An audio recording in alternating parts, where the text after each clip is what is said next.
आज हम लोग संज्ञा के बारे में पढ़ेंगे, ठीक है। कल हिंदी भाषा के बारे में बताया था, तो सबसे पहले शुरुआत वर्ण शब्द और वाक्य से हो गई थी। आज हम लोग संज्ञा के बारे में जानेंगे, ठीक है। संज्ञा हम लोग बहुत पहले से पढ़ते आ रहे हैं, ठीक है। परिभाषा सबको याद ही होगी। किस किस को याद है परिभाषा? चलो अच्छा बच्चा, तुम बताओ बेटा संज्ञा के बारे में बताओ। संज्ञा किसे कहते हैं, क्या जानते हो संज्ञा के बारे में? किसी वस्तु, स्थान, व्यक्ति, गुण, कार्य या अवस्था को प्रकट करने वाले शब्दों को संज्ञा कहते हैं।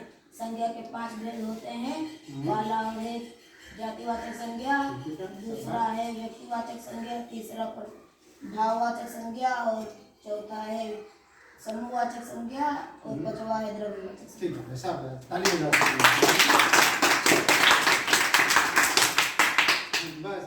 बस सही, सब बस।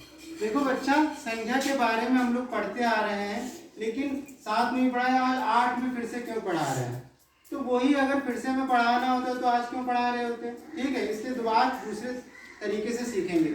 एक चीज परिभाषा को रट लेना खाली ही नहीं होता है, उसके अर्थ को भी समझेंगे, ठीक है। अब देखो, एक परिभाषा तो ये भी है, संज्ञा उस विकारी शब्द को कहते हैं जिससे किसी विशेष वस्तु, भाव और जीव के नाम का बोध होता हो। अभी बोध का मतलब समझाएंगे क्या है। यहाँ पे वस्तु का मतलब पदार्थ, धर्म और प्राणी मात्र से है, ठीक है। तो बच्चा, संज्ञा का मतलब ये है कि किसी को नाम देना, ठीक है।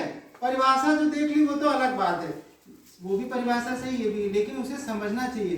क्या हम कहना चाहते हैं? बोध होना चाहिए। जब बच्चा पैदा होता है तो क्या कहते हैं, लड़का हुआ या लड़की हुई, ठीक है। तो ये संज्ञा हुई, एक संज्ञा आ गई ना, लड़का हुआ या लड़की हुई, एक संज्ञा। यानी संज्ञा से हम किसी चीज को जान पाते हैं। जैसे कि चश्मा है, ठीक है, चश्मा ही लगाए, अब हम बोल रहे हैं शब्द चश्मा। अगर हमने बोला तो तुम लोगों ने इसके नाम से जान लिया, क्या इसके अर्थ निकला होगा। जब उस अर्थ के माध्यम से आप जान जाओ कि ये चश्मा, सर अभी हम पहने भी नहीं, लेकिन हम बोल दिया कि हम चश्मा, तो समझ में आ रहा हो कुछ होगा जो पहनते होंगे आंख में, ठीक है, कांच का होगा, तो उससे जो बोध निकल के आ रहा है, समझ रहे हो, ठीक है। यानी हमने उसको नाम दिया था। तो संज्ञा का मतलब बेटा ये होता है किसी को नाम देना, नामकरण करना। जैसे अभी हम बोल रहे हैं गुलाब, गुलाब एक संज्ञा है।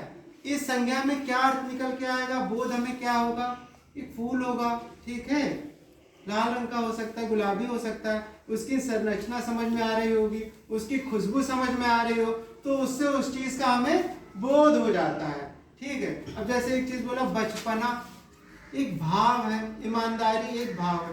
तो दुनिया में जितनी भी चीजें हैं उसका हमने नामकरण कर रखा है, चाहे धर्म हो, चाहे प्राणी हो, चाहे भाव हो, चाहे द्रव्य, द्रव्य मतलब पदार्थ, लकड़ी है, लकड़ी से समझ में आ गया, यानी हर एक इस दुनिया में चाहे भाव हो, वस्तु, कोई भी चीज हो, उसको हमने नाम दे रखा है, और उस नाम से हम उसके गुण धर्म और जो भी उसकी प्रकृति है उसको जान लेते हैं, उसका बोध कर लेते हैं। बच्चा, यही हमारी संज्ञा है। संज्ञा का सबसे सरल परिभाषा, नाम का दूसरा नाम ही संज्ञा है। समझ में आया? सबसे सरल परिभाषा, naming of anything is known as a noun, ठीक है। नाम का दूसरा नाम ही संज्ञा है। नामकरण ही तो करते हैं। अब किसी की संज्ञा, एक तो हो गई जातिवाचक, एक हो गई व्यक्तिवाचक संज्ञा।